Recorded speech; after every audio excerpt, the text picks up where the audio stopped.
विष्णु प्रसादात सकलम लभन्ते एकादशी व्रतम ये तो कुर्वते नरः। अर्थात जो मनुष्य एकादशी का व्रत करता है वह भगवान विष्णु की कृपा से सभी मनोवांछित फल प्राप्त करता है। हरे कृष्ण। पाप मोचनी एकादशी, जैसा कि नाम से ही स्पष्ट है कि सारे पापों को क्षय करने वाली एकादशी है। शास्त्रों में कहा गया है कि इस दिन उपवास करके मनुष्य अपने पूर्व जन्मों के पाप से मुक्त हो जाता है। इस दिन आत्मशुद्धि और ऐश्वर्य कृपा के साथ साथ मोक्ष प्राप्ति के लिए अत्यंत शुभ माना जाता है। आइए जानते हैं चैत्र मास के कृष्ण पक्ष की पाप मोचनी एकादशी की तिथि, पूजा विधि और शुभ मुहूर्त के बारे में। इस बार एकादशी तिथि प्रारंभ होगी 25 मार्च दिन मंगलवार सुबह 5:06 से। एकादशी तिथि समाप्त होगी 26 मार्च दिन बुधवार को सुबह 3:45 तक।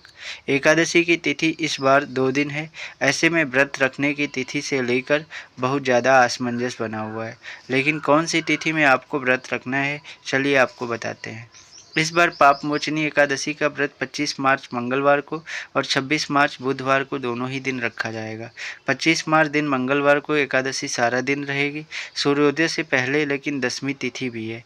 और जब भी दसवीं तिथि के साथ एकादशी का संयम होता है तो जो भी वैष्णव जन है इस दिन उपवास नहीं रखते हैं। ऐसे में वैष्णव एकादशी का व्रत रहना 26 मार्च बुधवार को। आप चाहे दोनों ही तिथियों को व्रत रख सकते हैं। दोनों ही तिथियां सही हैं, आप बिल्कुल भी डाउट ना करें।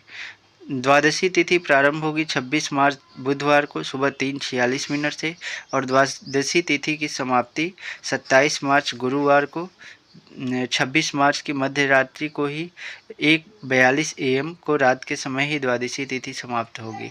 और ये महाद्वादशी होगी क्योंकि सुबह सूर्योदय से पहले से ही लेकर रात तक द्वादशी तिथि रहेगी।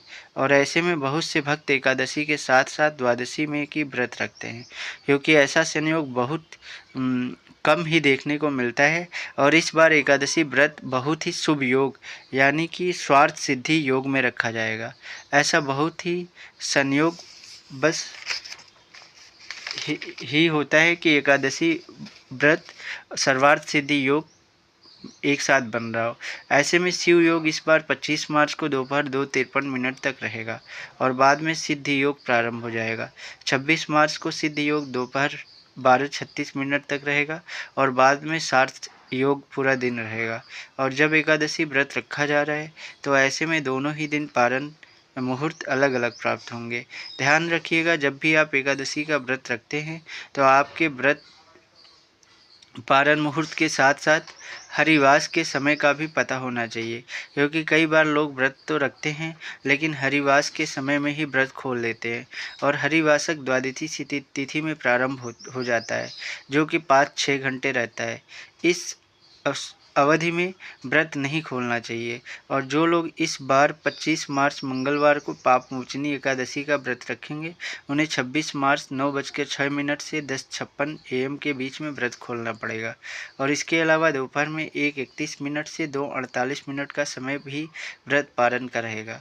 और जो वैष्णव एकादशी का यानी कि 26 मार्च को व्रत रखेंगे उन्हें 27 मार्च गुरुवार को सुबह 6:28 से 6:40 के बीच में अपना व्रत खोलना पड़ेगा। हालांकि इस समय तक त्रयोदशी तिथि प्रारंभ हो गई होगी, फिर भी शास्त्रों में ऐसा वर्णन है कि वैष्णव एकादशी का व्रत रखने वाले भक्तों को त्रयोदशी तिथि के प्रथम पहर में व्रत खोलने से कोई दोष नहीं होगा, बल्कि यह एकादशी व्रत पूर्ण ही माना जाता है। आप एकादशी का व्रत किस दिन रखेंगे, कमेंट में जरूर